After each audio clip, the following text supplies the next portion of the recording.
नमस्कार साथियों, तो प्यारे बच्चों, मैं सुरेंद्र कुमार अपने YouTube channel Hindi study point में आप सभी का हार्दिक स्वागत करता हूं।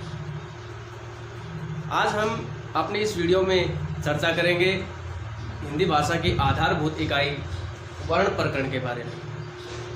देखिए, जब भी हम कोई भाषा सीखते हैं, भाषा चाहे कोई भी हो, उसके लिए उसकी जो आधारभूत इकाई होती है वर्ण, उसके बारे में हमें ज्ञान होना अति आवश्यक है। क्योंकि जब तक हमें वर्ण का ज्ञान नहीं होगा, भाषा को हम स्थायी रूप से सीख नहीं पाएंगे। तो आज हम चर्चा करेंगे कि वर्ण होते क्या है। वर्ण किसी भी भाषा के लिए वो छोटी से छोटी इकाई है जिसको हम खंडों में नहीं बांट सकते हैं, अर्थात जिसके टुकड़े नहीं कर सकते। तो क्या बताया मैंने कि छोटी से छोटी इकाई, छोटी से छोटी इकाई, इसको हम खंडों में नहीं बांट सकते हैं।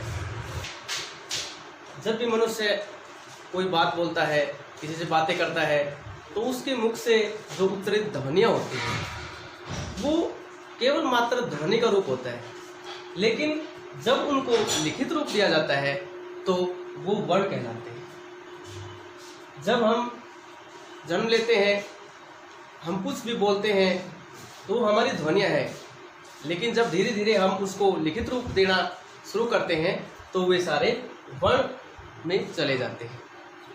आज हम बताएंगे कि वर्ण जो है उसको विस्तार से कैसे जाना जाता है।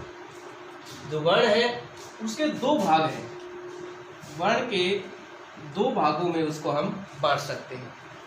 सबसे पहला होता है स्वर और दूसरा होता है व्यंजन। तो कौन सा बताया? सबसे पहला स्वर और दूसरा व्यंजन।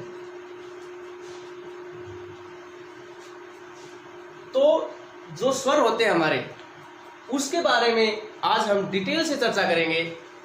जो स्वर हैं वो कितने होते हैं और उनका प्रयोग जो होता है वो किन किन रूप में किया जाता है। तो स्वर के बारे में सीखेंगे। स्वर कहा जाता है कि स्वर आपस में जो होते हुए स्वतंत्र होते हैं। उनको बोलते समय किसी दूसरे वर्ण की सहायता नहीं ली जाती है, लेकिन जब इनका प्रयोग व्यंजनों के साथ होता है तो ये केवल और केवल सिर्फ मात्रा के रूप में इनका प्रयोग होता है। जो मानक ध्वनि हमारी मानक वर्तनी है, उसमें जो स्वरों की संख्या 11 मानी गई है। जो मूल रूप है स्वर के कि ध्वनि जो होती है 11 होती है, जिसके हम, जैसा कि मैंने बताया कि स्वरों की संख्या 11 होती है। तो आज हम उन्हीं 11 के बारे में इस विषय में चर्चा करेंगे। जो हमारे 11 स्वर होते हैं, ए से लेकर के औ तक के हमारे जो वर्ण हैं वो सारे स्वर कहलाते हैं। जैसे ए, आ, ई, उ, री, ए, ऐ, ओ, औ। देखिए, जब हम इनका उच्चारण करते हैं, हम ई और बड़ी ई, उ और बड़े उ, इनको हम उच्चारण एक जैसे दृष्टि से करते हैं, लेकिन जब हम इनका उच्चारण करते हैं तो छोटी ई और बड़ी ई, इनके बोलने में जो हमारा उच्चारण है वो एक लहजा ऐसा होता है कि बड़ी ई को बोलते हैं तो उसको थोड़ा लंबा खींच के लेते हैं। इसी प्रकार से बड़े ऊ को बोलते हैं तो उनका उच्चारण भी तेजी से लंबे रूप में जाता है। जब इनको हम मात्रा के रूप में लेते हैं, ए से लेकर के औ तक, तो ये माना जाता है कि जो ए है उसकी कोई मात्रा नहीं होती। आ से लेकर के औ तक इनकी अपनी मात्राएं होती है। ये 10 माने गए हैं, लेकिन जब हम हिंदी में 12 खड़ी पढ़ते हैं तो आगे आते हैं भाई टोटल 12 होते हैं और हमारे पास केवल 10 है। तो मात्रा सिर्फ 10 नहीं है, आगे देखते हैं तो 12 मात्राएं हमारी इसमें आती हैं। जो अयोगवा है हमारे अंग और ए, अंग और ए, जिसके बारे में हम आगे चर्चा करेंगे। इन 10 के अलावा 2 और होते हैं जो मात्रा के रूप में हम इसको समझाएंगे। ये देखते हैं कि स्वर हमने 11 बताए, इनको विस्तार से बताया और मात्रा इनकी ये होती है। अब इन 11 को किस रूप में बांटेंगे, उच्चारण की दृष्टि से इनको किस रूप में बांटेंगे, तो इन 11 को हम 3 रूप में बांट करके इसको समझाएंगे। स्वर है हमारे जो 3 रूप बताए। पहला भाग होता है इसका ह्रस्व स्वर। नाम से स्पष्ट है, ह्रस्व स्वर जिनको बोलते समय इन 11 में सबसे कम समय लगता है वो सारे ह्रस्व स्वर होते हैं और इनकी संख्या 4 होती है। कौन कौन से? ए, छोटी ई, छोटा ऊ और री। ये 4 जो हमारे स्वर होते हैं इनको हम ह्रस्व स्वर बोलते हैं, क्योंकि इनको बोलते समय कम से कम समय लगता है बाकी स्वरों की अपेक्षा। और इन्हीं को हम मूल स्वर भी कह सकते हैं, क्योंकि इन्हीं के माध्यम से उन 11 की रचना होती है।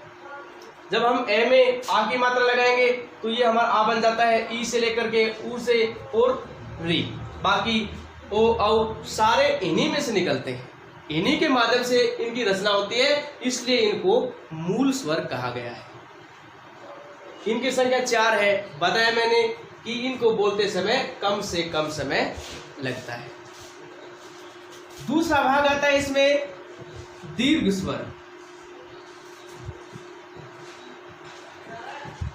दीर्घ स्वर, दीर्घ का मतलब होता है बड़ा, अर्थात इनको बोलते समय या इनका उच्चारण करते समय ह्रस्व स्वर से 2 गुना समय इनमें लगता है, वो सारे हमारे दीर्घ स्वर होते हैं। अब ये पता होना चाहिए हमें कि इन 11 में से दीर्घ स्वर है कौन कौन से। हमने इन 11 में से 4 ह्रस्व स्वर निकाल दिए, बाकी जो 7 बचते हैं हमारे, वो सारे हमारे दीर्घ स्वर में हम काउंट करते हैं। जैसे आ, बड़ी ई, बड़ा ऊ, ए, आई, ओ और औ। ये हमारे सारे दीर्घ स्वर हैं और इनकी संख्या 7 होती है।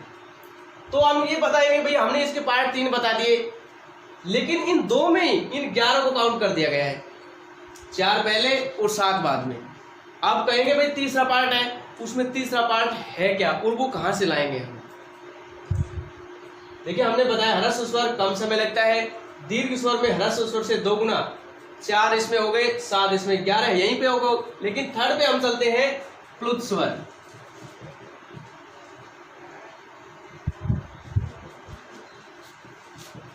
प्लुत स्वर को जब हम पढ़ेंगे तो इसमें कोई स्वर नहीं होता है, बल्कि अब परिभाषा के रूप में इसको देखें तो प्लुत स्वर जो होता है ह्रस्व स्वर से 3 गुना समय लगता है इसमें।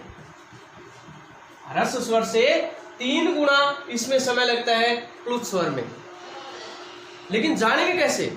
प्लुत स्वर को हम केवल पुकारने, किसी को बुलाने के लिए हम इसका प्रयोग करते हैं, और इसका चिन्ह ये होता है ध्वनि के रूप में। इसका चिन्ह इस रूप में, अर्थात ध्वनि के रूप में इसको हम प्रदर्शित करते हैं। कैसे? जैसे हम किसी को बुलाते हैं अरे, अर्थात हमने अरे बुला लिया, उसके बाद में ये ध्वनि के साइन, अर्थात क्यों? क्योंकि हमने रे में जब ए मिलाया उसको बहुत लंबा खींच दिया अरे, तो हमारे इसमें प्लुत स्वर का 3 गुना समय इसमें लगता है, जाती है। और इसके अलावा भी हमने बताया प्लुत स्वर के बारे में, ह्रस्व स्वर से 3 गुना समय। जब हम किसी को पुकारते हैं, मैंने बताया, या किसी को बुलाते हैं अरे, हे, जब हम किसी को बुलाते हैं हे, तो ये सारी ध्वनि हमारी प्लुत स्वर की है। क्यों? क्योंकि वो ध्वनि बहुत लंबा खींच के जाती है, और इस ध्वनि में इन सभी से 3 गुना समय ज़्यादा लगता है। अब हम कहेंगे कि ये ध्वनि जो हमारी है इन 11 से अलग है, और यहाँ पे 3 पार्ट बताए थे, ये अलग हो गए। लेकिन जो स्वर है हमारा वो इन्हीं 11 में से पूरा नहीं हो पाता है। इसके अलावा भी और ध्वनियां होती है जिनको हम इस रूप में सीखेंगे। सबसे पहला होता है भाई अनुस्वार। अनुस्वार अनुस्वार होता क्या है? अनुस्वार को जब हम सीखते हैं तो ये अंग की ध्वनि जो हमारी है वो अनुस्वार है और इसका उच्चारण नाक से किया जाता है। ये कोई भी हम शब्द लिखते हैं तो उसकी सिरों रेखा के ऊपर इसको लगाया जाता है। इसकी मात्रा जो होती है केवल ये बिंदु होता है। जैसे हमने लिख दिया पंकज, तो इस पै में हमारा अनुस्वार मिला है। क्या इसको हमने 11 में काउंट किया? नहीं। क्यों? क्योंकि उन 11 से अलग है और इसका उच्चारण सिर्फ और सिर्फ नाक से होता है और शिरोरेखा के ऊपर बिंदी के रूप में इसको हम लेते हैं। इसके अलावा और भी हमारे पास बहुत से उदाहरण हैं। जैसे हमने अंक बोल दिया, ये केवल और केवल हमारा डायरेक्ट सीधे रूप में अनुस्वार है। इसके साथ हमने व्यंजन को नहीं लिया, तो ये स्वतंत्र रूप में भी इस्तेमाल हो सकता है और व्यंजन के साथ जुड़ करके उसके रूप में भी इसका इस्तेमाल या प्रयोग किया जा सकता है। तो पहले हमने अनुस्वार के बारे में बताया। इसके अलावा दूसरा पार्ट है इसका अनुनासिक।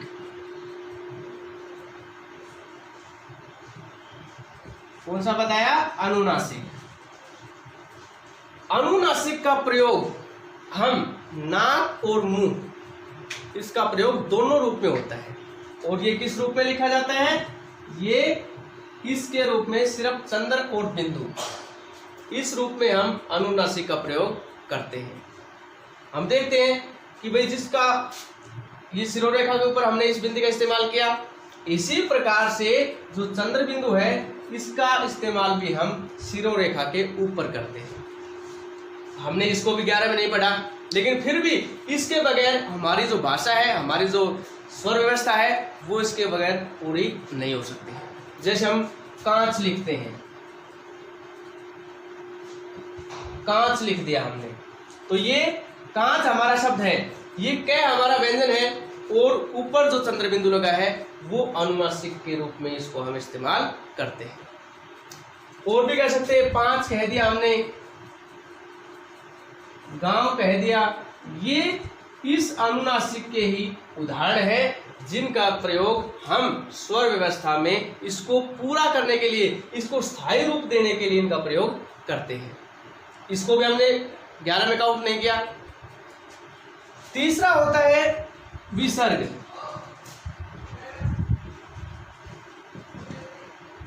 विसर्ग ये किस रूप में? ये हम इस रूप में प्रयोग करते हैं।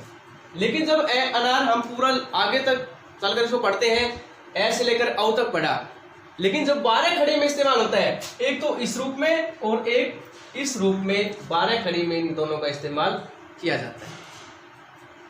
इसको हम विसर्ग करते हैं। ये किन के साथ प्रयोग होता है ये हमें पता होना चाहिए। ये केवल तत्सम शब्दों में ही इनका प्रयोग किया जाता है, अर्थात जो शब्द संस्कृत के होते हैं उन्हीं के साथ हम इसका प्रयोग करते हैं। कैसे? हमने कह दिया अतः, तो ये जो हमारा विसर्ग है ये व्यंजन के बाद हम इसको लगाते हैं। अतः, प्रातः, ये भी हमारा व्यंजन के बाद लगा है। दुख, ये हमारे शब्द, इसका हमें जब इसका प्रयोग होता है तो हमें ये पता होना चाहिए कि विसर्ग का प्रयोग हम केवल व्यंजन के बाद में उसके लास्ट में लगाते हैं और ये केवल तत्सम शब्दों में ही इसका प्रयोग होता है। ये हमने उदाहरण दिए। ये भी इन 11 में नहीं है, लेकिन क्या इनका प्रयोग जो होता है, इनका प्रयोग अगर हम नहीं करें तो क्या हमारी स्वर व्यवस्था है वो पूरी हो सकती है? नहीं। क्रॉस, इनका प्रयोग जब हम करेंगे तब ही जाकर हमारी स्वर व्यवस्था है वो पूरी बन पाती है। इन्हीं से काम नहीं चलता है। इसके अलावा एक और हमारे पास स्वर व्यवस्था को पूरा करने की इकाई है जिसको हम आगत स्वर बोलते हैं। क्या बोलते हैं? आगत स्वर। आगत स्वर बोलते हैं। जो हमारी चौथी इकाई आती है आगत स्वर। अब ये समझेंगे भाई ये आगत स्वर हैं क्या। जब हम अंग्रेजी के शब्दों का प्रयोग हिंदी में लिखने के लिए इसका करते हैं तब हम उनको आगत स्वर के रूप में इसको हम ढालते हैं। कैसे? इसका जो चिन्ह होता है ये होता है। जब हम इसका प्रयोग व्यंजन के साथ इनको जोड़कर करते हैं तो हमारी ये ध्वनि जो होती है, ये साइन जो होता है, ये आगत स्वर के रूप में हम इसका इस्तेमाल करते हैं। जैसे हमने डॉक्टर बोल दिया तो हम आगत स्वर का यहाँ पे हमारा प्रयोग है। देखिए हम क्या करते हैं, इसको हम डॉक्टर बोल देते हैं या फिर हम इसको डॉक्टर बोल देते हैं, लेकिन ये दोनों शब्द हमने डॉक्टर बोला और डॉक्टर बोला, ये दोनों उच्चारण की दृष्टि से दोनों गलत हैं। इसका उच्चारण होता है औ के रूप में होता है डॉक्टर। न तो इसको डा की ध्वनि निकलती है न डो की ध्वनि निकलती है, बल्कि डॉक्टर। हम बोलते हैं टॉफी, हम टॉफी बोल देते हैं, टॉफी बोल देते हैं, वो दोनों गलत है। टॉफी, ट्रॉली,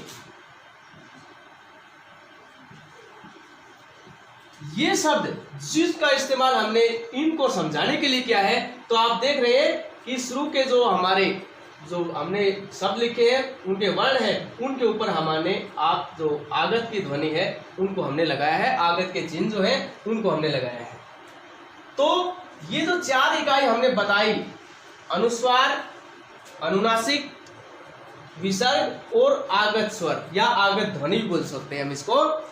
इन चारों को साथ रखते हुए ही हम स्वर को ठीक प्रकार से समझ सकते हैं। उन 11 के लिए हम इसको देखते हैं, 4 हमने और लगाए, लेकिन जब पूरी भाषा को हम सीखेंगे, संपूर्ण भाषा को हम सीखेंगे, तो क्या इन 4 के बगैर हमारा काम चल पाएगा? नहीं। क्यों? क्योंकि हम स्वर को हम सीखते सिर्फ 11 रूप में। जो हमने इन 4 के बारे में सीखा वो हमारा पूरा जो ब्यौरा है वो हमारी स्वर व्यवस्था को पूरा करता है। जब हम पूरी भाषा को देखेंगे तो ये 4 और वो 11, टोटल ये 15 ध्वनियां हैं। टोटल जो ये 15 ध्वनियां हैं ये हमारी पूरी स्वर व्यवस्था को कंप्लीट करते हैं, पूरा करते हैं। देखिए हमने जो स्वर व्यवस्था के बारे में पढ़ा, जो हमने शुरू से लेकर के लास्ट तक जो हमने इसमें सीखा, उसमें अगर कहीं भी आपको कोई समझ नहीं आया हो या कहीं पे आपको कुछ दिक्कत रही हो तो कृपया मेरी इस वीडियो में आप कमेंट करके इसके बारे में मेरे को बताएं, ताकि जो भी त्रुटि इसमें रही है उसको हम सही कर सकें। और नेक्स्ट वीडियो में या अगली जो हमारे वीडियो आएगी उसमें हम इसके आगे की जो इकाई होती है व्यंजन, उसके बारे में हम चर्चा करेंगे। मुझे आशा है कि आप सबको ये अच्छे से समझ में आई होगी और मैं यही आशा करता हूँ कि इस वीडियो को आप सब्सक्राइब करें, लाइक करें, शेयर करें और कमेंट करना नहीं भूलें। धन्यवाद।